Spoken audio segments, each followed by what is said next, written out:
So now on BBC One News 44.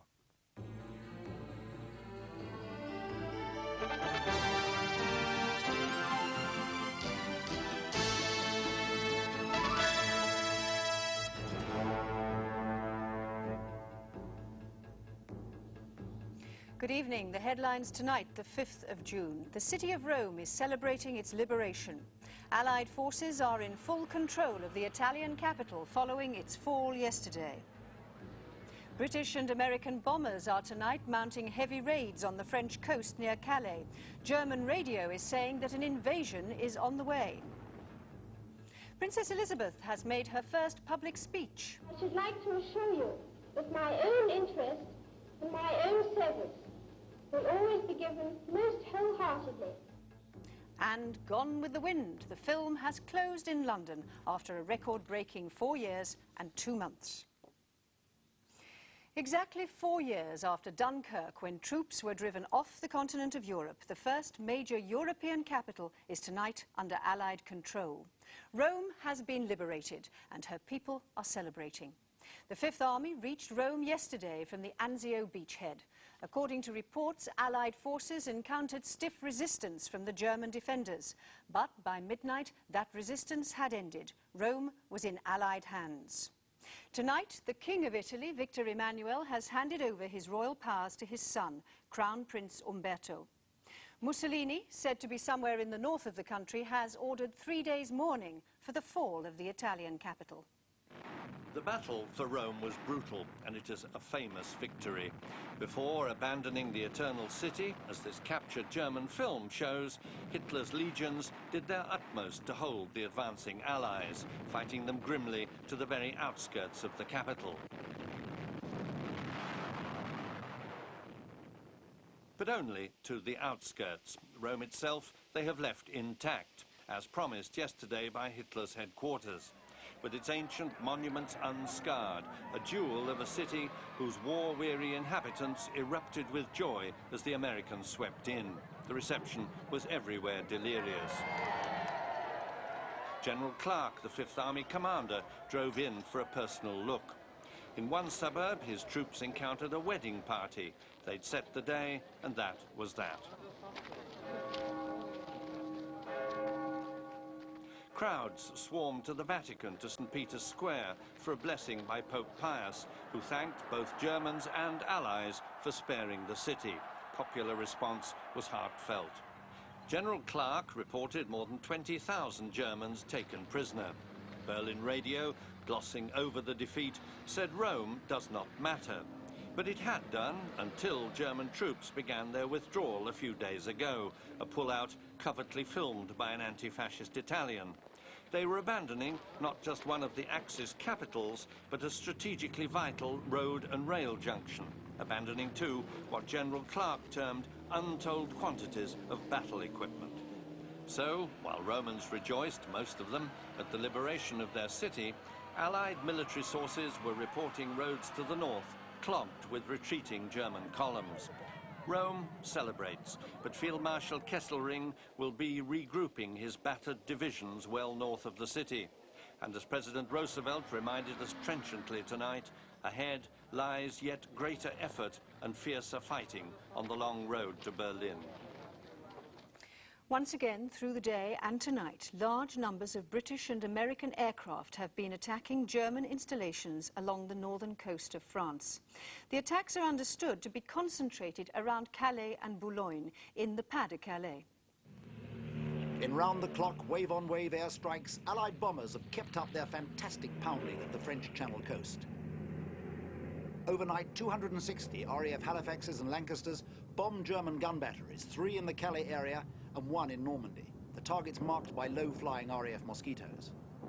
Today, up to 750 US flying Fortresses and Liberators, escorted by Mustang and Thunderbolt fighters, followed up the British assault and piled into the Pas de Calais area and targets further west.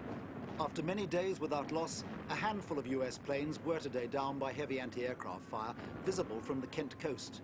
But again, it was a no-show by the Luftwaffe's fighters. Today's air missions, as during the past 50 days, targeted what the Germans call their Atlantic Wall. This interlinked system of beach defences and deadly crossfire positions so vaunted by Hitler stretches from the Pyrenees to Norway. It's believed to be strongest, however, between Le Havre and the Low Countries. With the white cliffs of Dover visible across the channel, Field Marshal Rommel is shown here with Hermann Göring inspecting the wall's defences. Rommel reportedly has been ordered in by the Führer to go all out in the Pas-de-Calais defences to stop dead any attempt by the Allies to invade there. Most of the Atlantic Wall fortifications have been constructed by forced labour from occupied countries, including many Russian prisoners of war. Tonight's Allied raids on German defences in the Pas-de-Calais have strengthened speculation about the location of the expected landings on the continent. German radio is reporting tonight that an invasion, as they're calling it, is coming, and that the Allied air offensive has switched from Germany to the Channel coast. In the United States, millions of radio listeners were told that the Allied armies had begun to invade the north coast of France. Church bells tolled, church services, films and sporting events were interrupted with the news, and the American telephone service briefly went haywire. But it was a false alarm, the result of a mistake in the London newsroom of the Associated Press. Joan Ellis, a British telegraphist in London, had fed the wrong piece of tape into a teletype transmitter, which flashed news of an invasion to the States. The information was cancelled 5 minutes later, but not before it had had a dramatic effect. Home again, more than 600 servicemen, many of them prisoners of war in Germany during the last 4 years, have docked at Liverpool. They've been repatriated because of illness or injury, and men of the Royal Army Medical Corps went out to bring them safely home. The Gripsholm announces the arrival at Liverpool of 638 men who left these shores 4 years ago and have survived both battle and the horrors of German prisoner of war camps. There was a warm homecoming for British soldiers who in the early days of war had tried to save Norway or had fought in Greece or through the siege of Tobruk. There were the sick and the maimed amongst them, but many counted themselves lucky to be alive. Where were you captured? I was captured in Greece. In Greece, eh? And you've been a prisoner quite a long time then? Oh, look, too long. But we want to tell you... These men, listening to the speeches of welcome, had been exchanged for 4 trainloads of German prisoners. The swap took place at Barcelona. The returnees described conditions behind barbed wire in Germany as grim, especially in Warburg, known as a Nazi hell camp. But things had gradually improved as the Germans realized they were losing the war. And what do you think of the Jerry? Do you think he sort of... Does he realize he's losing, or does he still think he's winning? Well, the ones we were getting back from the Russian front were only too pleased to be back. Yeah, and they all seem to think that about this spring, it's all over. The family of the aptly named Corporal Luck were overjoyed. They'd had almost no news of him for 4 years. The repatriation of this small band is a hopeful sign that soon perhaps others like Corporal Luck will be returning home. Princess Elizabeth has made her first public speech. She was in Hackney in East London, where she was made the president of a hospital named after her mother, the Queen Elizabeth Hospital for Children. The formality of her election over, the princess, now 18 years old, rose to address the crowded room. Lord Islet, ladies and gentlemen, I should like first to thank you all very much for the kind welcome you have given me today as your new president, and especially Lord Islet and Hillchild for what they have said in proposing my election. As the first act of my presidency, I should like to assure you that my own interest and my own service will always be given most wholeheartedly to what we all know to be a great cause. The princess then toured the wards and chatted to nurses and children. Other home news now. The Minister for Information, Mr. Brendan Bracken, has urged the BBC not to be afraid of politicians and to be more controversial. Speaking at a lunch in London, Mr. Bracken said the BBC should not be intimidated by what he called political publicity hounds. At the same luncheon, to mark the 50th anniversary of the Promenade concerts, their creator, Sir Henry Wood, invited the BBC to become the curator of the concerts. Sir Henry, who was celebrating his 75th birthday, said he hoped with all his heart that the BBC would continue the Proms as a permanent annual institution for all time. The Labour MP, Mr Aneurin Bevan, has said he is prepared to resign his Ebervale seat and recontest it over the bill which makes strikes illegal. At a rally near Bolton, Mr Bevan said once the worker has given up his right to strike, he has given up practically all he has got. The right to strike is what we are fighting for, he said. And speaking in Trafalgar Square, the actress Dame Sybil Thorndike has called for equal pay for women. Dame Sybil said the concept that a woman should be paid less than a man for doing the same job is almost prehistoric. The quads born 2 days ago in Lewisham, southeast London, are all making good progress. Their father, leading aircraftman Thomas Nee Robinson, has been granted a special 24 hours leave by the RAF to visit them. Mrs Nee Robinson will receive an extra £2 10 shillings a week from the RAF to look after the children. They're the 5th set of quads to be born in Britain in the past 12 months.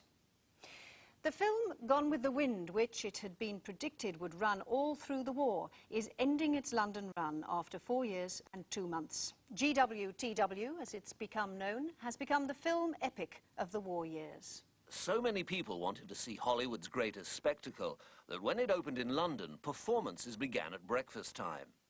Even during the worst raids of the Blitz, the fans stood firm. No one was going to give up his place in the queue. The film opened in America just as the war opened over here. Vivien Leigh joined her fellow stars Clark Gable and Olivier de Havilland at the premiere in Atlanta, where this epic of the American Civil War reached its fiery climax.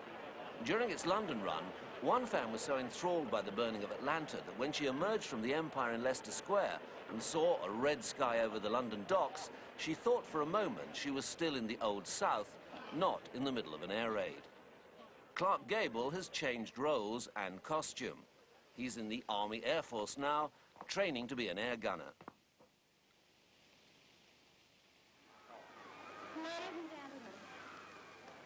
Vivien Leigh is the Prime Minister's favourite film actress. Gone with the wind up is what we used to say about those who left the country when the war began. Not Miss Leigh. She and her husband, Mr. Laurence Olivier, are part of the war effort. A senior American soldier has been demoted and sent home for careless talk at a cocktail party in London. Major General Henry Miller, Commanding General of the 9th Air Force Service Command and a former classmate of General Eisenhower, is said to have talked loosely about the approximate date of an Allied invasion of Europe. The Ministry of Information has renewed its warnings about the dangers of careless talk with this film.